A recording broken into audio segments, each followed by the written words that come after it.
ఏమిటది వాళ్ళిద్దరూ బద్ద శత్రువులాగా దెబ్బలాడుకుంటారనుకుంటే ప్రాణ స్నేహితుల్లాగా కలిసి వస్తున్నారు. కొంపదీసి ఇద్దరు కలిసి కొత్త పార్టీ ఏదైనా పెట్టట్లేదు కదా. మరీ వెర్రి వెంగళప్పలా మాట్లాడకండి. మా డాడీ మీ కళ్ళకి కర్రీ వెంగళప్పలా కనపడుతున్నాడా? ప్రాణ స్నేహితుడిలా నటిస్తూ ప్రాణాలు తీయటంలో మా డాడీ గ్రేట్. అతిథిని కదా. Thank you.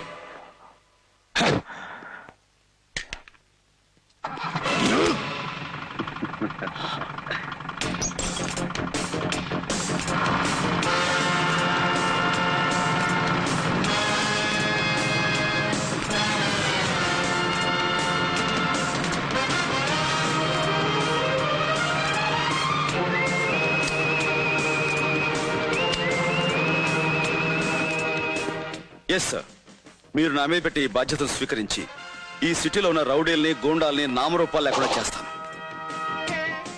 స్వామి, డాన్స్ పాఠాలు నేర్పడానికి ఈ ఊరు వచ్చి నాగమణి దగ్గర ప్రేమ పాఠాలు నేర్చుకుంటున్నాను. ఈ దయ వలన నా కథ సుఖాంతం కావాలి సుమి.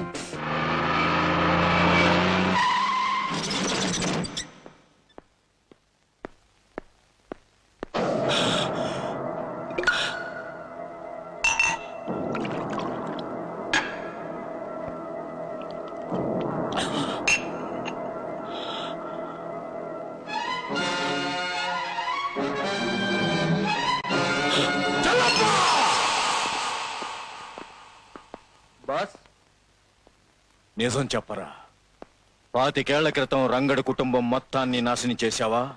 మొత్తాన్ని మంటల్లో కాల్చేశాను బాస్. అప్పుడు అందరూ చచ్చారా? అందరూ చచ్చారు బాస్. చావలేదురా, అందుకే నువ్వు ఎప్పుడు చేస్తున్నావు?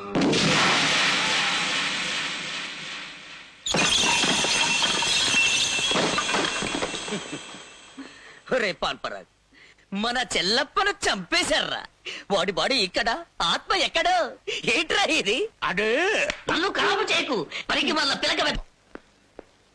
అపరా వెళ్ళిన పని ఏమైంది? వాడు ఎంత చెప్పినా వింటలేదు సార్. అలాగా? నో పార్కింగ్ ప్లేస్ లో కారు పెట్టానండి, దయచేసి తీసేయండి సార్. ఇది పెద్ద బెనర్జీ గారు కాదు తెలుసా? తెలుసు సార్, కానీ ఇప్పుడు కొత్తగా వచ్చిన ఆఫీసరు చాలా powerful sir. Powerful pan Parag డబ్బా. ఎవరా ఆఫీసర్? అరుగో వస్తున్నారు మా ఆఫీసర్. ఏమిటి కారు ఇక్కడ పెట్టారు? నో పార్కింగ్ బోర్డు ఉందో చూడలేదా? తెలిసే పెట్టాం. పవర్ఫుల్ పోలీస్ ఆఫీసర్ అంటే పట్టాకట్టి లాంటి మనిషి అనుకున్నాం కానీ ఇలాంటి పాన్ పరాక్ డబ్బా అనుకోలా. Shut up. ఏయ్ మిస్టర్, మర్యాదగా కారు ఇక్కడి నుంచి తీస్తారా? తీరా. కారు తీయాలా? నువ్వు వస్తానంటే కారు డోర్ తీస్తా మేడం. నువ్వు కారు ఎక్కాక నీ ఒంటి మీద డ్రెస్ తీస్తా. Shut up.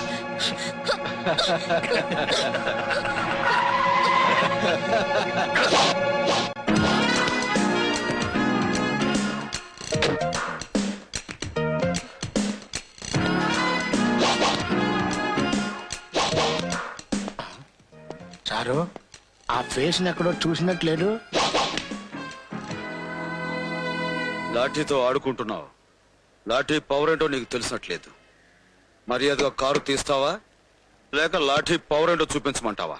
తీ కార్. మిస్టర్, మేమెవరో తెలిసే మాట్లాడుతున్నావా? తెలుసు. పెద్ద బెనర్జీ అని పేరు పెట్టుకున్న పెద్ద గోండావి నువ్వు, చిన్న బెనర్జీ అని పేరు పెట్టుకున్న చిన్న ఆకురౌడి వీడు, నీ కొడుకు. కమాన్.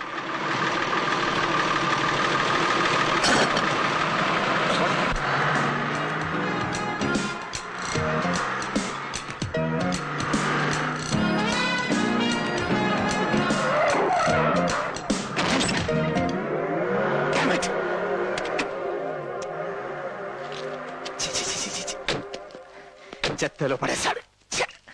చచ్చి, మున్సిపాలిటీ వాళ్ళు రోడ్డు మీద ఊర కుక్కల్ని వ్యాన్ ఎక్కించి తీసుకుపోయినట్టుగా మిమ్మల్ని మీ కారులోనే కూర్చోబెట్టి పైకి లేపి ఈడ్చుకుపోయాడు ఆ ఎస్పీ.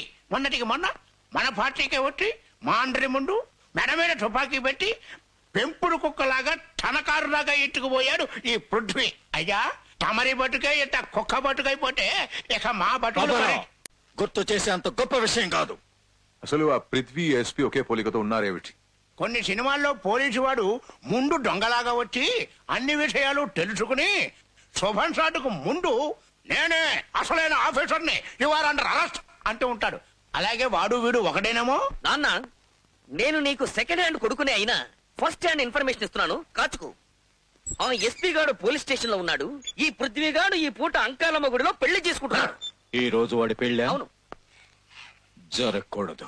ఇది వాడికి పెళ్లి రోజు కాదు, చావు రోజు అవ్వాలి. ఆంటీ విక్రమ్ ఉన్నాడా? లోపల ఉన్నాడు, వెళ్ళమ్మా.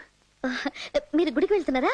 అవునమ్మా, ప్రతివారం నేను గుడికెళ్ళి పూజ చేసేది నా బిడ్డ క్షేమంగా ఉండాలి. ఓం కేశవాయ నమః, ఓం నారాయణాయ నమః, ఓం మాధవాయ నమః, ఓం గోవిందాయ నమః, మధుసూదనాయ నమః, ఓం త్రివిక్రమ పద్మనాభాయ నమః, ఓం దామోదరాయ నమః, ఓం శంకర్షణాయ నమః, ఓం రుక్మిణాయ నమః, ఓం అనిరుద్ధాయ నమః, ఓం పురుషోత్తమాయ నమః, ఓం అఘోషియాయ నమః, ఓం నరసింహాయ నమః, ఓం అనిరుద్ధాయ నమః, ఓం వినాయకాయ నమః, ఓం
అన్నయ్యకు గుండు పగిలింది. మీ నాన్నకు గుండె రగిలింది. అన్నయ్యకు శారీరక బాధ. మీ నాన్నకు మానసిక వ్యధ. అందుకే డాక్టర్ రామ్మూర్తి అన్నయ్యకు మందిస్తున్నాడు. అందుకే రౌడీ రాముడు మీ నాన్నకి మందు పోస్తున్నాడు. ఇంతమంది బాధలకు కారణమైన ఆ పృథ్వీగాడి పరిస్థితి ఏమిటో? ఏముంది, ఏ బాధ లేకుండా పెళ్ళైపోయింది. Glad to meet you mister Vikram. నీ సిన్సియారిటీ, డైనమిజం గురించి ఐజీ గారు చెప్తే విన్నాను. Thank you sir. నిన్ను ప్రత్యేకంగా అసమ్మతికి అండగా ఉన్న రౌడీల మీద కన్నేయడానికే నిన్న ఇక్కడ పిలిపించాను. విన్నాను సార్.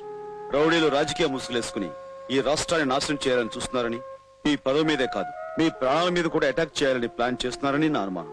నేను గాంధీ గారి కంటే గొప్పవాడిని కాదయ్యా. నాకు కావలసింది రాష్ట్ర ప్రజల శ్రేయస్సు. ప్రజల కోసం బతికే అతి తక్కువ మంది రాజకీయ నాయకులు మీరు ఒకరు సార్. మీలాంటి వారి ప్రాణాలు కాపాడుకోవటం మా బాధ్యత. వర్షం పడింది, భూమాత చల్లబడింది, ఆకాశం వెలివిరిసింది, నా హృదయము చల్లబడింది.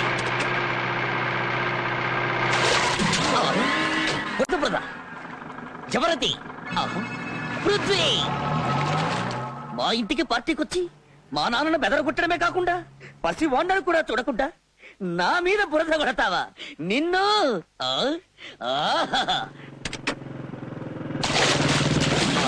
మళ్ళీ బురద, మళ్ళీ వీడవడు. ఇన్స్పెక్టర్ విక్రమ్!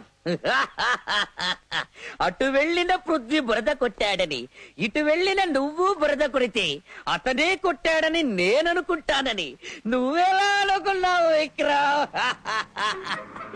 అబ్బా!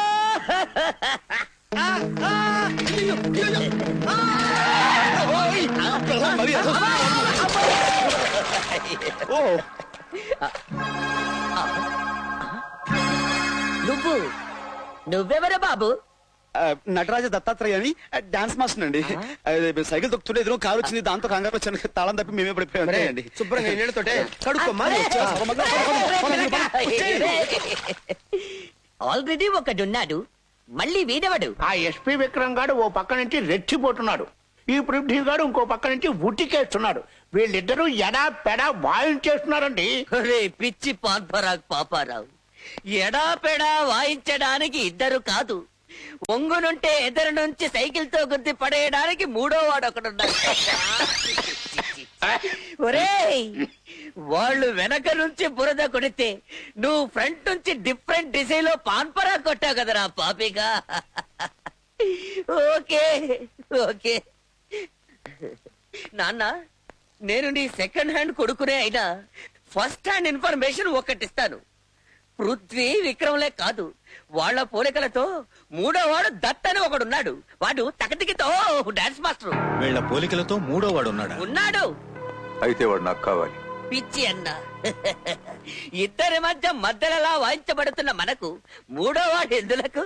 ఓహో, వాళ్ళిద్దరిని ఏమీ చేయలేని మనం వీడిని కొట్టి కక్ష తీర్చుకోవడానికి. కాదురా, వాడు మన చేతిలోకి వస్తే శర్మని ఫినిష్ చేయొచ్చు, పృథ్వీని జైలుకు పంపొచ్చు. నాగరాజ బుస్, నాగరాజ బుస్, నాగరాజ బుస్. అబ్బా ఇదిగో సర్వమంగళం, నువ్వు బుస్సు గిస్సని భయపెట్టకు. నాకు అసలే పావులంటే భయం తెలుసు కదా. ఏదో నాగబడి పుట్టా ముక్క అంటే వచ్చాను గాని అసలు నాగబడి ఎత్తుకెళ్ళిపోతాడు. ఏమిటి ఆడపిల్ల మీద ఈ దౌర్జన్యం ఏమిటా? నువ్వెవర్రా కుయ్య? నేనే కుయ్యానికి నేను కాదు తెలుసా. నా పేరు నటరాజ్ దత్తాత్రేయ, డాన్స్ మాస్టర్. ఆ మూల కూర్చొని డాన్స్ చేసుకోపో.